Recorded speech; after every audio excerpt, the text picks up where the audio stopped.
and I will hand it over to NAMI's Chief Medical Officer, Dr. Ken Duckworth. Thank you, Katie, and thank you for all you do to pull these together. So we're going to talk today about employment and recovery. This is a topic that is underappreciated in the mental health field, but thankfully we have an all-star team for you of people who are going to share both their lived experience, their leadership, and their research expertise around a specific model of employment that has shown to be quite effective and help a lot of people. We'll also be talking about how to find it, and I'll be taking your questions at the end of the presentation. So we have 4 presenters who will be sharing what they've learned through living with mental health conditions and getting work through research devoted to this topic. And we're going to lead off with Peggy Swarbrick, who is a professor at Rutgers University and has devoted her life to the question of recovery. So let's go to the next slide, please. NAMI is a great community, and we have this idea that you are not alone. If you want to chat with somebody, this is not a crisis line, but if you're looking for help or for guidance, you want to talk with a peer or a person with lived experience, 1-800-950-NAMI. That's open 10 a.m. to 10 p.m. Monday through Friday. That is not the National Crisis Suicide Prevention Lifeline, which of course is 988. Let's go to the next slide, please. So here's our all-star team, and I just want to say how grateful I am to Peggy for pulling this group together. Peggy participated in a webinar in the past, and we were very interested in letting people know about supported employment and how to get it, because the job offers so much to people. So without further ado, I want to thank you for joining. We have well over 300 people on this webinar. And Peggy, I'm going to ask you to lead this off and to introduce your colleagues. Thank you, Peggy, and thank you everyone for joining. Yeah, thank you, Ken, and thank you, Katie, and thank you everybody for being here today to talk about a topic that's near and dear to my heart. So I'm joined by my colleagues here. Each of them are going to introduce themselves as they present. We're going to go through, we're a team here. And so we come together today to talk to you, really to bring the idea of sharing about what is employment, why is it important for our recovery, and how does it help our wellness, and then really learn about how, from the lived experiences of myself, Kenny, George, how it's really helped us. And then Dr. Bob Drake is going to really talk about a model of an evidence-based practice that's available to really support people. So we'll be going through that now, and I'm going to kind of get us started, really, and hopefully we'll hear your questions. So when we think about the topic, you know, like terms, I'm a big person on terms. So my name is, I work with Collaborative Support Programs in New Jersey. I'm been there, it's a peer-run organization. I'm also a professor at Rutgers University. And employment is something that's been very important to me, you know, having a job, getting paid, working for some place, doing tasks that really help, and you get compensated. There's a lot of to this definition of employment that's important to understand what's a job, what's an employment, and why does it really help in terms of our wellness. So this is just a definition to understand what are we talking about in terms of employment or work. We might use the terms interchangeably. But what I've come to learn in my own experience of living with mental health challenges early on in my life, the idea of employment, the occupational wellness, was a critical component of my, it's been a critical component of my long-term recovery, but especially my early recovery, really helping me in a way when I was really struggling and challenged with signs and symptoms in this, all the mess of trying to deal with this and trying to live my life. I found that wellness, getting a job early on, that occupational wellness really helped the emotional wellness of myself. It didn't cure it, but it helped. It helped to balance it a little bit for me. Getting a job, keeping a job, finding new jobs as I've gone on my career has helped me. physically, my spiritually, socially, intellectually, occupationally, environmentally, all of these different dimensions of wellness. And I'm just one person speaking of this, someone in long-term recovery, dealing with things from starting on a very young age. But I have many colleagues who have helped me to form this notion of work, helping all of these dimensions of our wellness. And we're really here to say that it can really be, I'm going to even say, a powerful medicine for myself, powerful medicine. What can it do? Getting a job. It can help us financially. That was a big one for me. I did not want to be financially dependent on others, and I felt a lot of stresses with that.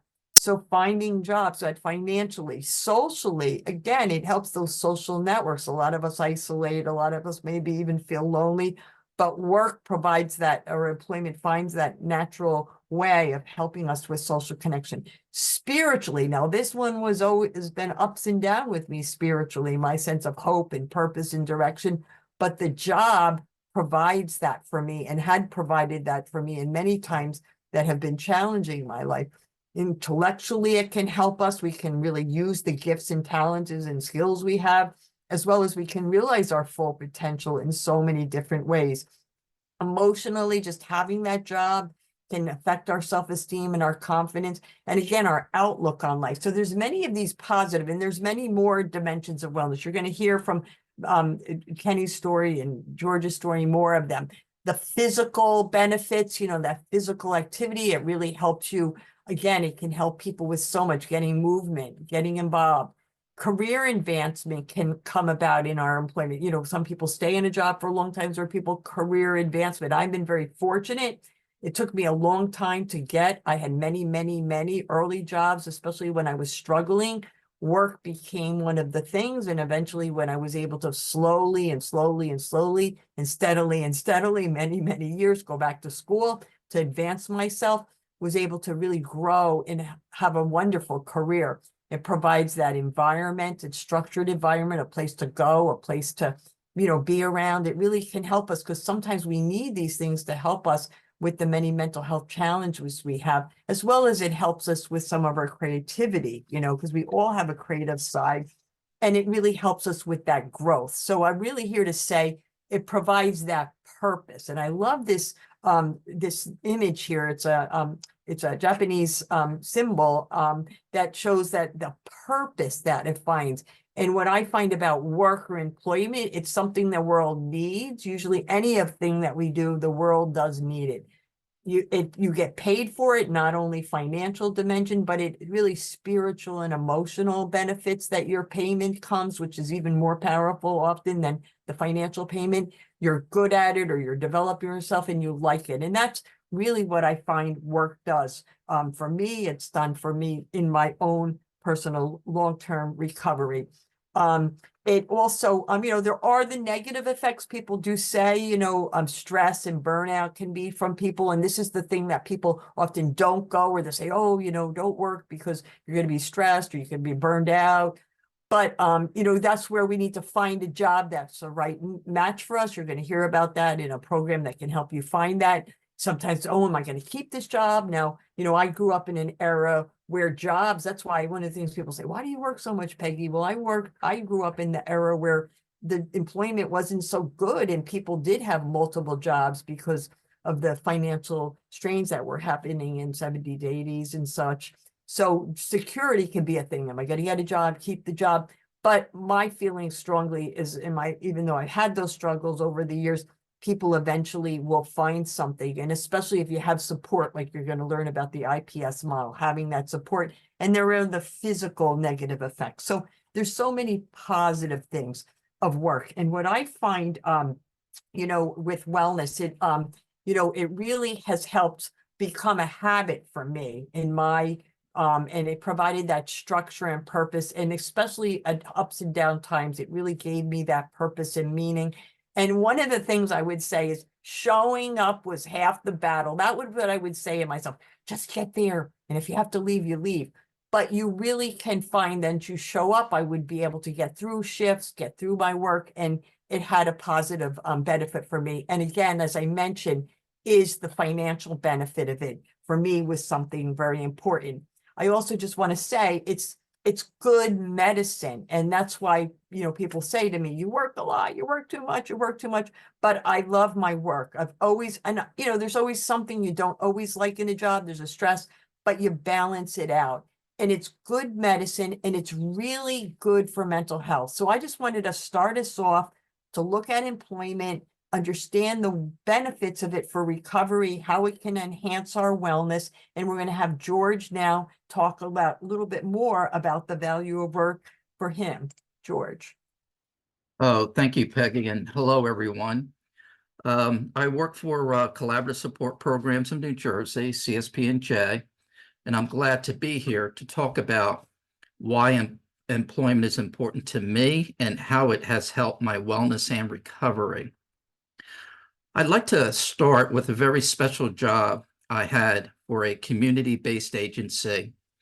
I had served as a supported employment and education specialist on a clinical team. That program was based on individual placement and support, or IPS principles. Dr. Robert Drake will discuss IPS today in more detail. Within this program, we served 15 to 35-year-olds having their first episode psychosis.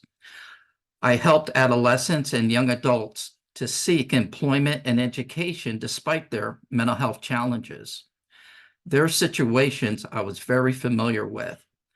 My firsthand experience overcoming barriers and challenges while pursuing employment and education became the knowledge and skills I used to help these young people. As a young adult, I too experienced disruptions in my life. When I was an 18-year-old freshman in college, I experienced my first episode psychosis that dramatically devastated my education and employment goals. I was psychiatrically hospitalized on campus and left school after my first semester. At the age of 24, I chose to work rather than keep a psychiatrist appointment made months ago for me. I then ended up being off medication for approximately 3 weeks, resulting in hallucinations, causing problems leading to hospitalization, and a long period of unemployment. I felt so stigmatized and depressed that I didn't attempt to go back to that particular job. It took a while before I got the courage to seek employment. I had to learn how to cope with so many insecure feelings when out of the workforce, being underemployed, and insecurities from getting on Social Security. When I was 26 years old, the behavioral health program directed me to get on Social Security rather than timely helping me to get back to work. I was on Social Security for about 14 years. Little did I know how much my life would greatly change at the age of 40 in 2002. I decided to work full-time. However, the Division of Vocational Services, DVRS, didn't want me to get a full-time job because of my mental illness and work history gaps, even though I had a master's degree. During this meeting with DVRS and a potential job coach, I walked out of the meeting and reluctantly came back. DVRS then supported me to have a job coach. I was able to find my own full-time employment after submitting about 17 resumes, and I had about 6 interviews. I took the only job offered to me, providing integrated case management services. For the next year or so, from time to time, I thought about DVRS, discouraging me from full-time work. Despite the pressure of failing in the eyes of DVRS, I was motivated to stay employed. I've been Social Security free for 22 years. I managed my self-care over the years and surprisingly built a good career. Work helped me feel good in my skin. Getting up for work gives me meaning and purpose. Work has also lessened my depression. I didn't have the feelings of shame, hopelessness, or suicidal ideation. I became more comfortable around people. It was now fun to see family, friends, and to go out to places.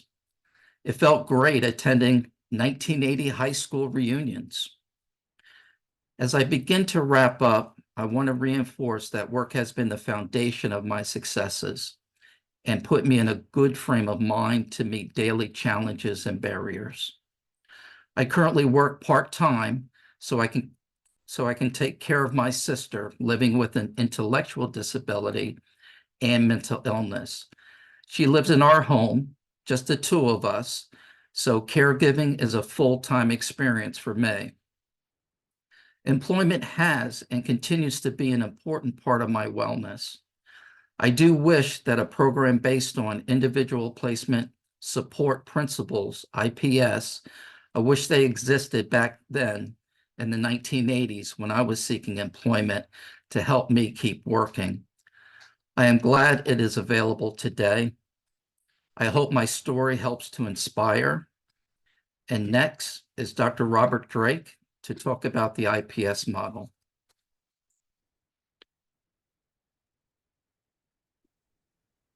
Thank you, George. Hello, everyone. My name's Bob Drake. I go by Bob, and I'm a psychiatrist and researcher for the last about 50 years. And I'm delighted to be here to talk with you about supported employment. The IPS model is supported employment that's specifically tailored for people who have mental health challenges. It's been around in the US for about 30 years now, and it's gradually spread to almost every state and in many, many of the mental health centers around the country. And just to give you a brief idea of how it works, somebody comes into our mental health center, and one of the first questions we ask them is, what kind of work would you like to do? Most people have a preference right from the beginning about the type of work they'd like to do. And then we would, as a team, go out and try to find opportunities to do the kind of work they're interested in. We might talk to the employer, or we might just help the participant to practice interviewing skills, prepare a resume, and get ready to apply for a job. And then as soon as they obtain the job, we work with them to provide whatever kinds of supports they need in order to maintain employment. IPS is based on 8 principles here, which I'll tell you about briefly. Well, the first is that anyone who wants to work should have the opportunity to work. We don't believe that professionals should be deciding when people are ready for work. The person himself or herself knows when they're ready to go to work. Second, we focus on competitive employment because that's what most people want, and we know that people in competitive employment gain all of the things that Peggy Swarbrick talked about at the beginning. Third is that we help people search for a job starting quickly, usually within a month of joining the program. We don't believe, based on evidence, that going through lots of job preparation, training and skills development and practice jobs and workshops and all that really helps people. It's more important to go ahead and get a job and then learn the skills on the job. That seems to work better. We help to find a good job for somebody through what we call targeted job development. So, a young man comes in and he says, well, he'd like to work with animals. And so we will look around for jobs in pet stores and farms and veterinary shops and so on, things that, would match his interests and skills. That's what targeted job development means. And in finding a job and in, trying to figure out how many hours of work and what time of day is best to work and what kind of support someone wants on the job, we always pay attention to the client's preferences. So, what they think would be best is what we try to pursue. Once somebody gets a job, the long-term supports are individualized. That means we provide the kinds of supports to the person and to the employer that they're interested in and that they think will, help them do well on the job. So, we work with the employer, for example, to make sure that if the person needs accommodations, like to work in a quieter spot or work next to somebody else or work outdoors or whatever, that we can try to make sure the job is tailored to their needs. Another principle is that employment is always integrated with healthcare. And that's because too often in the past, people would get mixed messages, right? The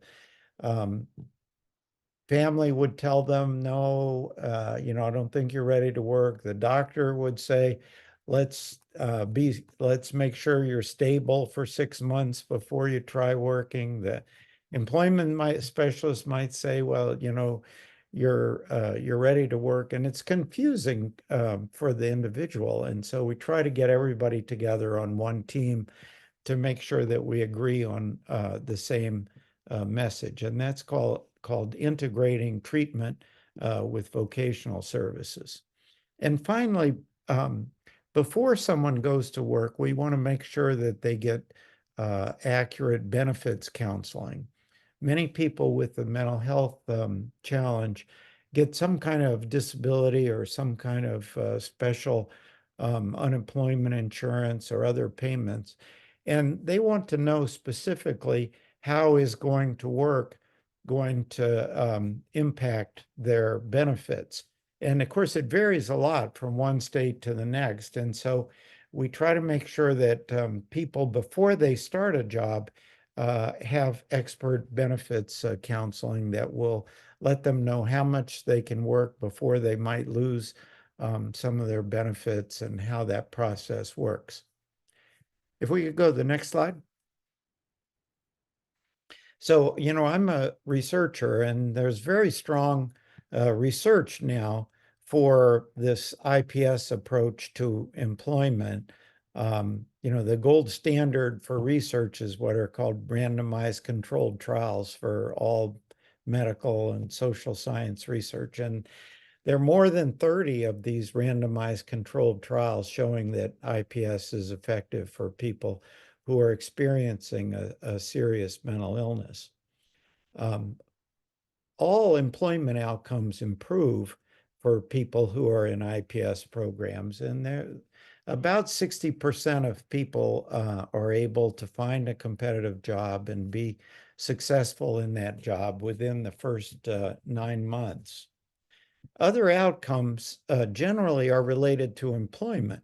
So once somebody's employed, as George and Peggy and have talked about, and Kenny will explore more for us, once people are employed, they improve their income, of course, but it also seems to help self-esteem, quality of life, being integrated in the community so that they have friends outside of the mental health system. And people who are employed have fewer crises, go to the emergency room less, and experience fewer hospitalizations. So employment is really one of the best, if not the best, treatments that we have for people who have mental health challenges. If we could go to the next slide. We've spent lots of time looking for what predicts who's going to be successful in employment. And the reality is that not much predicts, because every different group seems to do better in IPS programs and have a better chance of successful employment. So younger people, older people, men and women, people from different racial and ethnic backgrounds, people with different diagnoses, people with symptoms, people with co-occurring substance use disorder, people who've been homeless, people who are on disability, people in rural areas, and people are in many other countries seem to do well with IPS. The only predictor that we see is that people who have had previous work experiences, tend to get a job faster and to be more successful. But even people who have never been employed benefit from IPS. Next slide, please. Now, IPS, or individual placement and support, was developed for people who had serious mental illness, but over time, because it has such a strong research base and helps people so much with their recovery, it's been used for people who have many other challenges in life, people with PTSD, anxiety and depression, substance abuse, people who've been in the justice system, people who are recent immigrants, people with autism, and on and on. You see a list here of some of the many different conditions. And so far as we can tell, with some adaptations of the model, people with any of these conditions can benefit from IPS supported employment. Next slide. So people want to know, why is IPS so much more effective than other approaches to vocational services? Well, it starts with consumer interest. When this model was being developed, it was entirely based on what consumers or people with mental health challenges said about what they're interested in. The majority of people with any kind of disability want to work. And if you help them find a job that fits with their choices and preferences, at every step in the process, most people will do well. It helps that we have a large research base because, states and government want to spend their money on employment services that are actually effective. We've had lots of support from private foundations and government over the years to help develop and refine the IPS model. And I feel especially happy about the many families who've contributed to these efforts, because they found that their relative really did so much better when they started working. This has evolved into first a national and then an international learning community of programs providing IPS, and I'll say a few words about that. Next slide. So we started out in about 2000 with 3 pilot sites in the US. There are now IPS programs in at least 43 states and the District of Columbia, throughout the veterans system, and in more than 30 other countries now, so that we know of at least 2,000 programs that are available around the world. In the US, nearly every state has got a number of programs. So whatever state you're in, if you contact your Department of Mental Health or your Department of Labor, they should be able to point you to the closest IPS program in your service area. Next slide. And there is this large IPS learning community that includes, consumers or people with lived experience, includes family members, includes people who are providing services and administrators. The IPS Center that coordinates these activities around the US and in other countries provides education, training, fidelity assessment, meaning that we help programs to implement the model correctly, and we will visit programs and provide technical assistance. The IPS Center has lots of tools to help people implement the program, and we're constantly doing new research on new populations and in new settings. IPS is now involved in settings other than mental health centers. Many housing programs, federally qualified health centers, substance use disorder programs, and so on provide IPS. And the center arranges for face-to-face and virtual meetings of these different partners. So there are meetings for people with lived experience, for family members, and so on. And the learning community also is constantly offering opportunities for new research to pursue things that people think will be more effective. Next slide, please. So we have these stakeholder committees of all the different groups, and the IPS Center will arrange calls, so these people, so different groups of people can talk with each other. Most of the states will have an annual IPS meeting that you can attend, and we have an international meeting once a year that hundreds of people from all around the world attend to talk about new developments in IPS supported employment. Next slide. We're constantly trying to develop new things, new forms of information technology, new manuals, new scales and tools that people can use.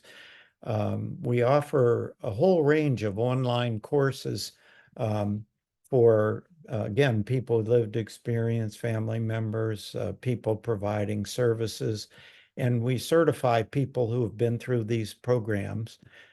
You can access all of these, everything that we do, we put in the public domain, and you can access any of these tools and information and research articles if you go to our website, www.ipsworks.org. And I think I have one more slide.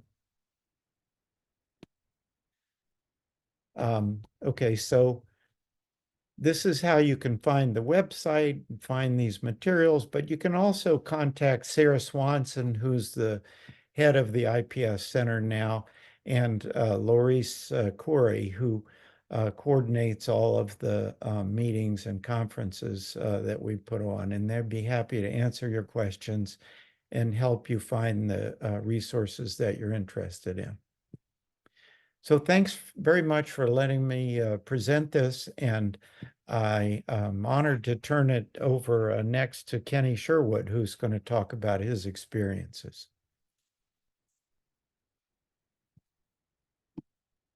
Hi, everyone. My name's Kenny Sherwood. My story and my experiences with work was basically a lot of work insecurity. Always thinking in the back of my mind when I'd get a job that I was going to lose it some way or another, or mess up somehow. And I think, for me, work was important to make me feel a sense of norm. I wanted to do what everybody else was doing, and I thought if I was doing what everybody else was doing, it made me feel closer to being normal. I'd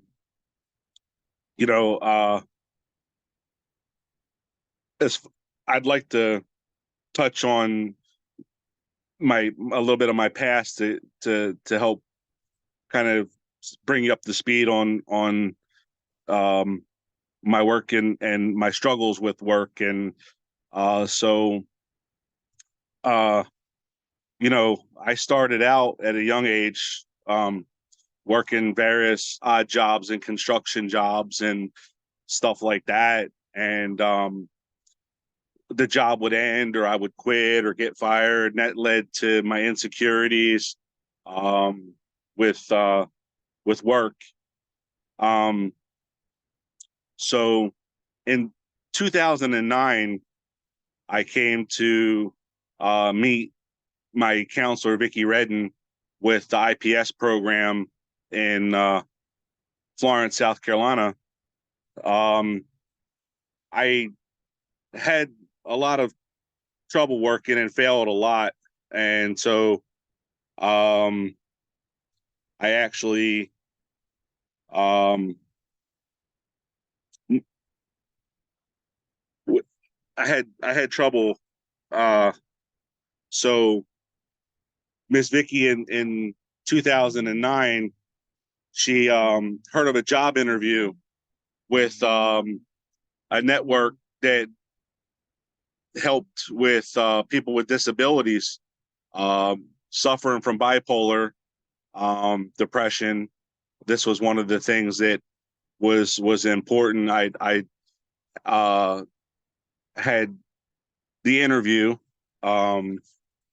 which was introduced to the members of the Human Resources Department. They asked a few questions about myself, and shortly after, they got to the part of criminal history. And, you know, one of the challenges is, you know, if you have a background, can you still seek employment, or is it still optimal to seek employment?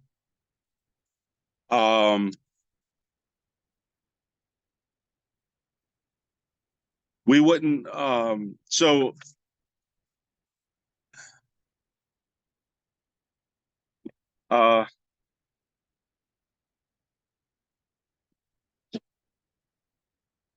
the one of the challenges getting back to work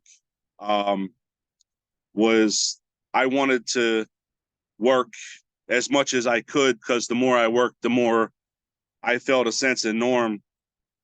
So anyhow,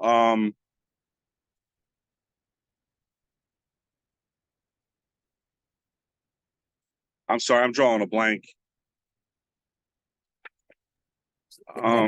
Kenny, just maybe you want to let them know about like how the support Vicky and her team helped you and the kind of Yeah. the Well, work that you're doing today?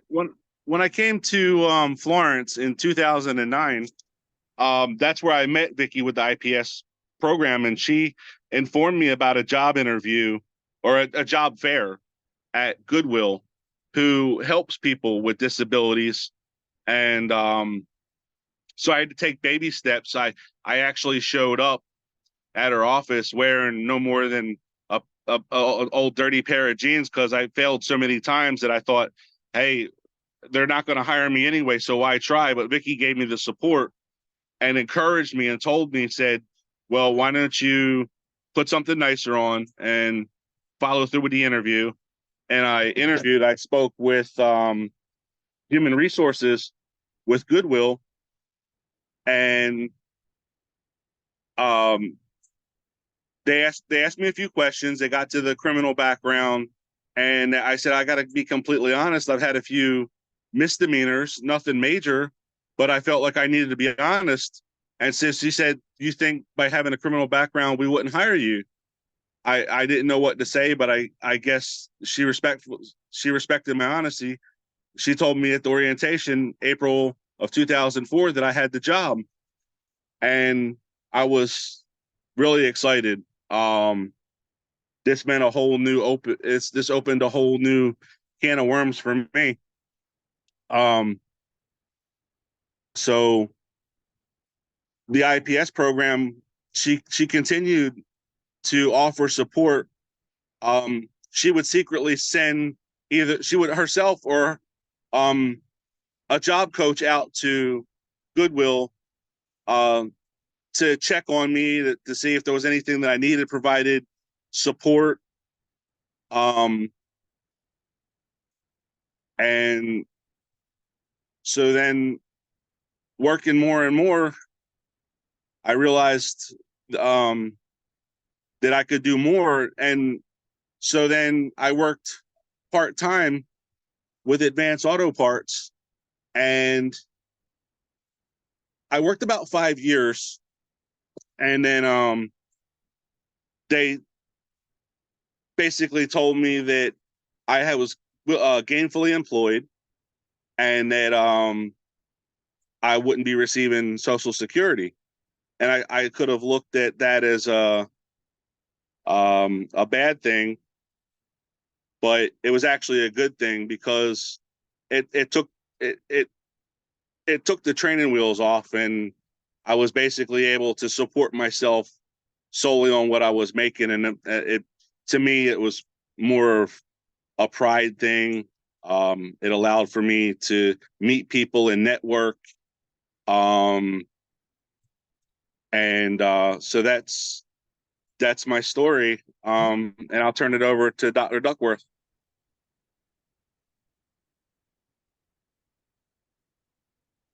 Thank you, Kenny. Thank you, Peggy. Thank you, Bob. Thank you, George.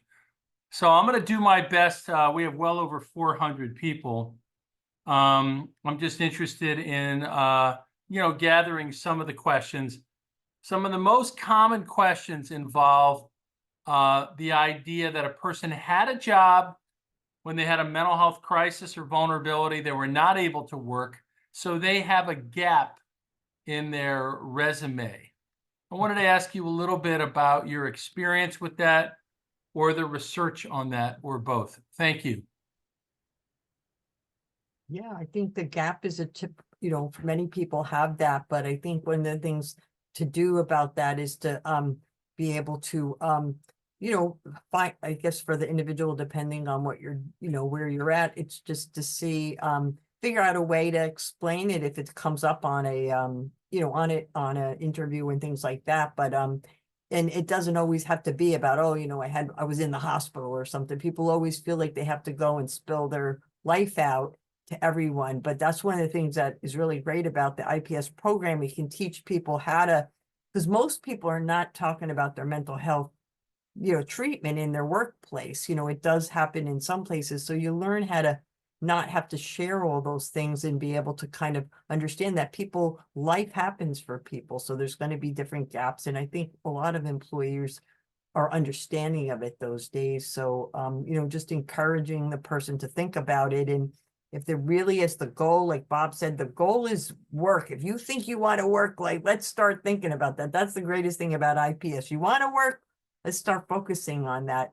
So I'll let Bob or George or Kenny answer that, but I just, feeling that just kind of explore it for yourself. And if the goal is to work, just think about how you might bring it up on an interview, but there's a good answer for it. And not too many people are going to probe you too much about it, I don't think. I agree with what Peggy says, and I'll add just a couple of things. One is that the IPS employment specialist always helps people practice a little bit so that they anticipate these kinds of questions and they have, an answer. And it often, as Peggy says, involves not giving any details about your health history, but just saying that, you had a crisis or you were ill for a while or something like that. The other thing I'd add is, and I've worked as a job specialist out finding jobs for people. Mental illness is so common that almost every employer has somebody in their family or has a good friend who's had mental illness. Most of the employers I talked to, when they knew I was from a mental health agency, were really eager to offer an opportunity to somebody who had had a problem. George or Kenny, would you like to comment on this question of gaps in your resume and time away? Yes, thank you, Ken. As Peggy and Bob have articulated, in terms of resume gaps, I've worked with job coaches, and they've been able to help me with those gaps. And something in particular, I believe Peggy had mentioned, when I got a bit of pushback, as I mentioned in my own narrative, with the Division of Vocational Rehabilitation, that I had my master's degree. And yes, I had job gaps, but I was determined to work, and that's what I did. That's what I did, and and I also just want to add as a side, I enjoyed working with Bob on some IPS type research type projects, and it's great that DVRS, Division of Vocational Rehabilitation, is at the table. and they are also championing IPS. So George, forgive me, that's New Jersey based. The acronym you just used. Oh, Right? That's the vocational arm of the Human Services in New Jersey. Forgive me. yes, DVRS, Division Vocational Rehabilitation Services. That's what we call it in New Jersey. So every state is organized differently. Many of the questions relate to, can I get IPS where I am located? Is the best answer to go to your local community mental health center or state mental health authority and say, where can I get IPS? Is that the best way to find this?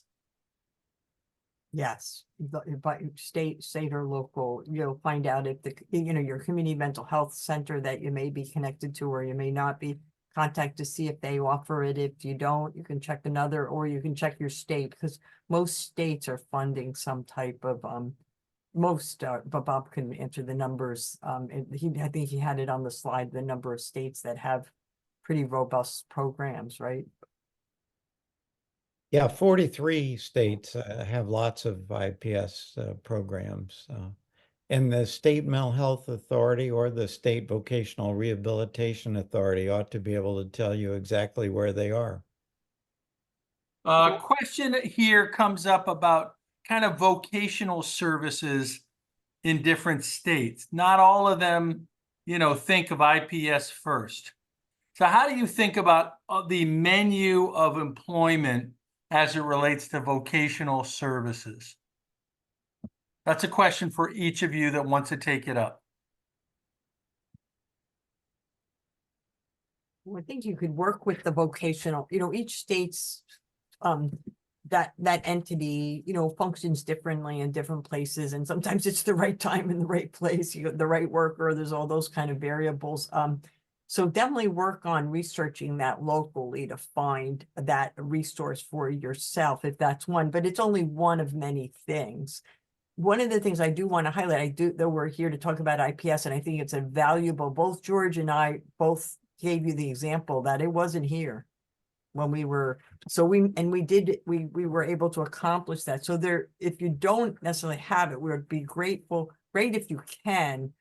But I think also maybe finding a good, if you're using the principles of IPS, there's really good principles, working with the treatment team. So making sure whatever treatment team you're working with, that they're supportive of the employment. That's one of the principles in IPS. But if you're not, working with an IPS program per se, that's an ingredient, I believe, and Bob could not, that's, I think, been very important, that the person gets the support of the team. So that would be one thing you could do if you don't have that person, that service right now. Getting your doc, getting your counselor, getting your therapist, whoever your part of your team, to be supportive of it, as well as other supporters in your life to be supportive of it can help. George pointed that out a little bit in his story, having other support people to support you in that. I always laugh. My brother had some serious issues, and every time he came out of some kind of a thing, my mother had the classified ad circling things, and he was going to go back to work, and it really helped his recovery in so many ways. So we laughed, we called her his job coach at the time, but it really got him on track each time. And so families can be supporters as well if there's not the IPS team. So a job coach, resume help, that all comes with IPS. So, because come said, where can I find a job coach?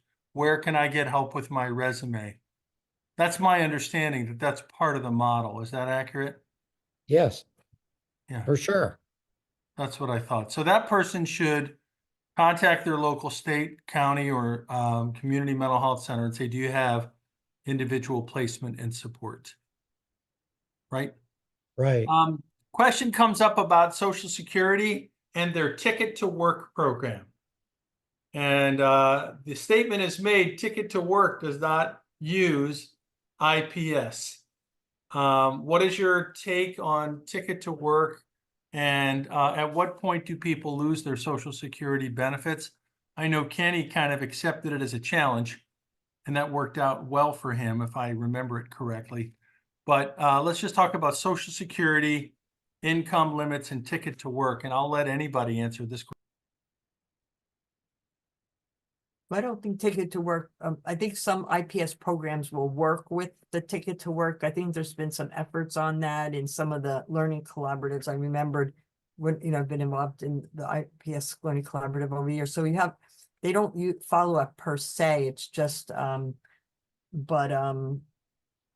I don't know. I guess whatever if the person's feeling that the Ticket to Work people are not following some of that, maybe that's a conversation, because even working with some of these principles, you can support someone in their pursuit of work. And but I think the Ticket to Work is is very much conducive to helping people be employed and stay employed. And I think maybe the problem that they don't have is the follow along supports, which I think is one of the other critical ingredients in IPS that Ticket to Work may not provide people.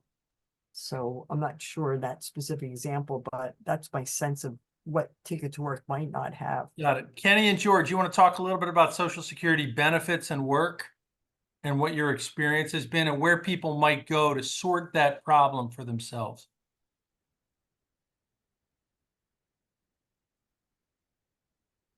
Kenny, you're on mute.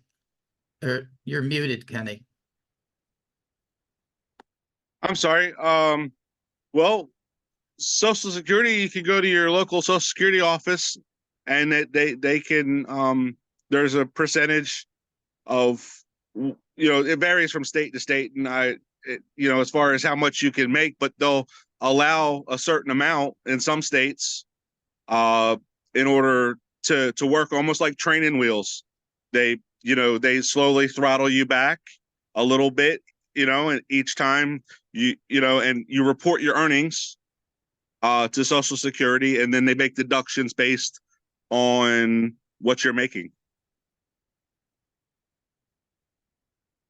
So your local Social Security office is a way to find out kind of the corridors where you can keep your benefit and still have an income. Yeah, and some mental health centers have if I remember correctly, there was a lady at mental health that I spoke with that was a resource. Either she was, I'm not sure exactly if she was employed by the mental health center or Social Security, and she was contracted in, but she was able to give a lot of input as far as Social Security. So sometimes the local mental health centers will have an advocate from somebody from Social Security there that works there with them. So a lot of the roads lead to the local community mental health center. George, you want to add anything about Social Security, or are you good? Well, I'm good, Ken. I think Kenny really covered it there. Couple of questions relate to the family's role in terms of encouraging people to get a job. Will it backfire? How can I be involved to support the person who has a job in my life? Does IPS encourage family involvement? So let me just ask you to talk a little bit about how families can best support people who are working in the IPS model.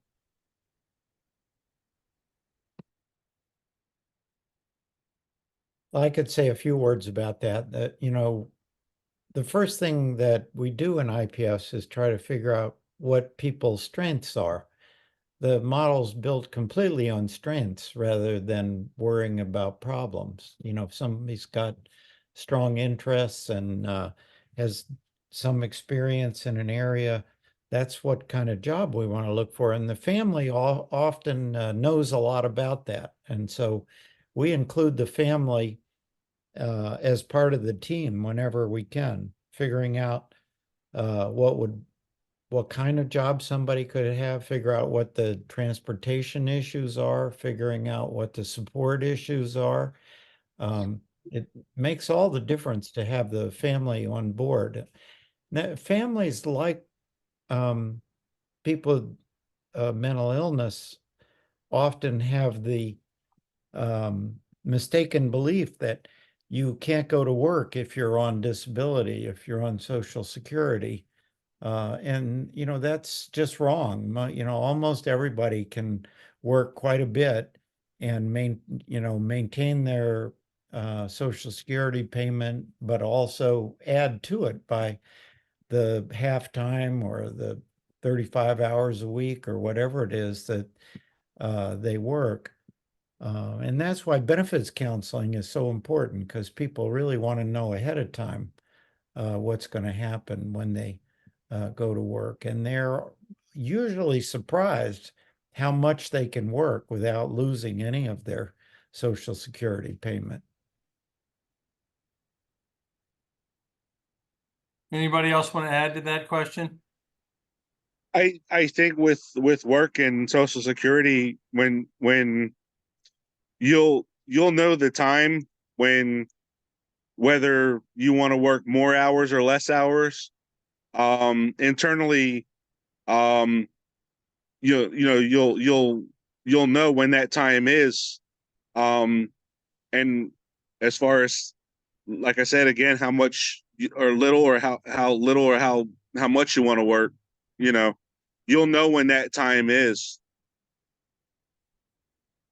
Thank you, Kenny. So a lot of specific questions about individual stories. I think the play for that is to actually talk to somebody in the IPS world who can answer more specific questions. I try to go big picture here about resume gaps involving family, Social Security, benefits. I try to stick with major themes, but when people ask very specific questions about someone they love or for themselves, I think the best play is to go to your employment specialist at the community mental health center and see if there's an IPS resource. And Bob, could you share again where people find IPS resources closest to them? Do they go to the community mental health center, or should they go to that website that you mentioned? No, go to your local community mental health center, and they should have an IPS team. If they don't, you can advocate for it. But most community mental health centers will have a team at this point, and they should be able to get you involved in those services as fast as possible. If you're in a very rural area, you might have to go to the nearest town or city where there's a community mental health center in order to access IPS.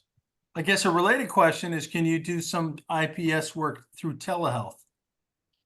Yeah, during the COVID crisis, everything's switched to telehealth or remote services for a little while, but it turns out people really like having face-to-face contact, of course, and they want to know that the employment specialist is going to, listen to what their story is and listen to what their interests are and listen to what kind of supports they want and listen to how they, want the employer involved and all that. So most of the IPS teams have gotten back to doing a lot of their work face to face, even if some of it continues to be remote. All right, so I want to ask each of you if there's anything else you'd like to say about this model, how people can get it, and how it can make a difference in their lives. Bob, you happen to be on the screen, so let's start with you. Is there anything Sure. else you want to say about this kind of remarkable, intervention, which has shown a lot of benefit to a lot of people? Yeah, those of us who are involved in this field and care about people with mental health problems. I'm a lifetime NAMI member myself because so many people in my family are been affected by this, and I just have felt incredibly fortunate to work on something that actually helps people so consistently. And we learn more all the time. We're still learning about how to work with employers and how to arrange accommodations appropriately. And we're learning more about working with families, and we're learning more about finding jobs that are what's called recovery oriented. You know, there's now this recovery friendly workplace movement, which is really an important development across the country, more in some states than in others. But that movement is actually recruiting businesses and employers who say, you know, we really believe in recovery and we want to be hiring people who've got disabilities and we want to be helping them to be successful. So that's a great thing. You know, it's amazing to me in my 50 years how much all of this has changed. You know, when I started, people were all in hospitals, and then when they came out of hospitals, they were all in group homes and day centers. And you know, that's not what they wanted. They wanted to have a real life And a and job and something to do on a Saturday night, right? yeah, right, right. All That's right. right. Well, thank you, Bob. Thanks for all your career of working to study this model. George, is there anything else you'd like to say? Well, as I mentioned, in terms of my own recovery and with work, you know, IPS certainly would have gotten me more timely back into the workforce. So I'm just very excited to hear about how IPS continues to spread. And you know, in terms of work, and you know, it is also about wellness. Work certainly has you know, helped me a lot. I had to also work on a plan in terms of getting off of Social Security, which I was able to do successfully, and I haven't looked back. And knowing that, you know, everyone's an individual. You know, it's about taking those small steps. It's about knowing the different policies with Social Security, and you know, the benefit, how much you can work and all that. And it's important, those things, but also it's important not to forget about the health benefits of actually working. Very important. Thank you, George. Kenny, do you have any closing thoughts? Well, I agree with George that you know, working is an integral part to you know, for everyone. I think it's important, and I think getting away, I heard somebody speak one time and say getting off Social Security was the best thing I'd ever done, and I absolutely agree. So with that, I want to close. Thank you, Kenny. And Peggy, you started us off. Let's have you finish us up. What are your last thoughts you want to mention about this work?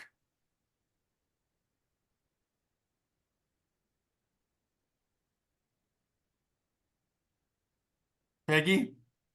You're on mute, Peggy. Oh, I You're said muted, that. Peggy. I said, this is what I say, work is good medicine. Bring us back to the slide. It's good medicine for physical, spiritual, social, and all the benefits of wellness. So that's my closing word. And anybody, I saw some people saying, you know, I'm too old to go back. No, you're never too old. My dad worked till in his 80s, and my goal is to do the same, but I will slow down.